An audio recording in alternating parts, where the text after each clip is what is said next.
এরা খুবই কিন্তু বাটপার কিসিমের হয়। এই কোয়েল পাখিগুলো খুব চালাক এবং বাটপার। একটু ফাঁকা পাইলেই যে এতদিন ধরে আমি খাওয়াইতেছি এগুলো ভুলে যাবে, উড়ে চলে যাবে।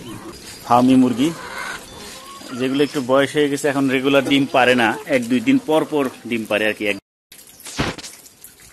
সুপ্রিয় দর্শক মন্ডলী, হারুন ব্লগ বিডি ডেইলি ব্লগে আপনাদেরকে স্বাগত জানাচ্ছি। আজকে হচ্ছে সেপ্টেম্বর মাসের 14 তারিখ 2025 সাল। প্রচণ্ড বৃষ্টি হইতেছে সেই রাত্রে থেকেই। তো ছাদ বাগানে আসলাম অবস্থা দেখার জন্য। পাশাপাশি হচ্ছে ছাদে কিছু মুরগি আছে, ওদেরকেও খাবার দিতে আসলাম। তো এসে দেখি এখনো ছাদে বেশ পরিমাণ পানি জমে আছে। ওই যে দূরে দেখতে পাচ্ছেন আমড়া গাছে কিছু আমড়া এখনো আছে, আর তার একটু পিছনে হচ্ছে কাটিমন আম একটা ঝুলতেছে। একমাত্র আম আমার ছাদ বাগানে বর্তমানে অবশিষ্ট আছে।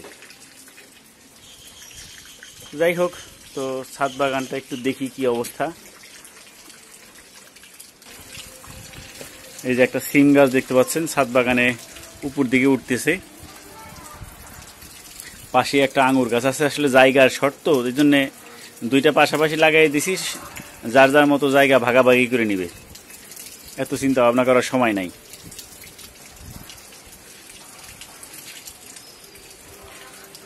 পাশাপাশি এই যে এখানে আমার একটা নোনা ফল গাছ আছে, এই যে দেখতে পাচ্ছেন। বালতির মধ্যেও কিন্তু আলহামদুলিল্লাহ নোনা ফল ধরছে। আর পাশাপাশি হচ্ছে এই যে এখানে একটা পেঁপে গাছ কেটে ফেলছি, এটা নিয়ে একটা ভিডিও আসবে কেন কাটলাম। আর এখন হচ্ছে এই যে মুরগি দেখায় আপনাদেরকে। আলহামদুলিল্লাহ এই যে আমার ফার্মি মুরগি, যেগুলো একটু বয়স হয়ে গেছে, এখন রেগুলার ডিম পারে না, 1-2 দিন পর পর ডিম পারে আর কি। একদিন পর পর ডিম পারে, কোনোটা গ্যাপ দেয়। যেমন এই দুপুরবেলা আসলাম, এখন 3টার ডিমের মধ্যে একটা ডিম পাইছি, হয়তো বা আর একটা বিকালের দিকে পারতে পারে। তবে ডিমের সাইজ কিন্তু মাশাআল্লাহ অনেক বড় হয়েছে। তো ডিমটা আগে সংগ্রহ করি। এই যে এটা খুব সম্ভবত জোড়া কসম হতে পারে, কারণ ফার্মি মুরগির ডিম হিসাবে এটা অনেক বড়। আর এইখানে আমার কিছু কোয়েল পাখি আবার নতুন করে আনছি আর কি। এর আগে খাবার দিতে যায় উড়ে গেছে। এটা খুবই কিন্তু বাটপার কিসিমের হয়। এই কোয়েল পাখিগুলো খুব চালাক এবং বাটপার। একটু ফাঁকা পাইলেই যে এতদিন ধরে আমি খাওয়াইতেছি এগুলো ভুলে যাবে, উড়ে চলে যাবে।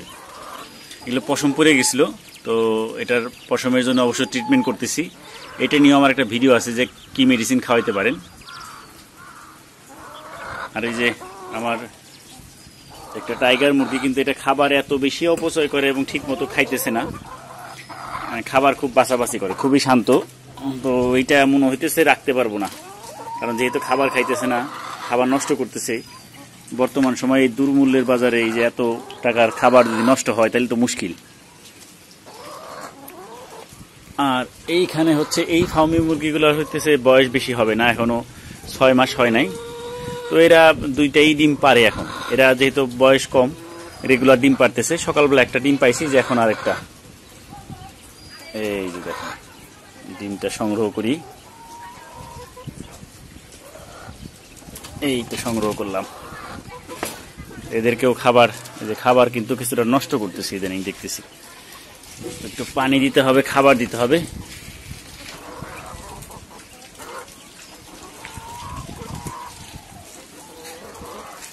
এই পাশে কি অবস্থা একটু দেখি। এই যে লেমন গ্রাস এত সুন্দর ভাবে হয়েছে, একদম ফুলের তোড়ার মতো, কিন্তু গোল শেপে এখানে একটা লেমন গ্রাস হয়েছে।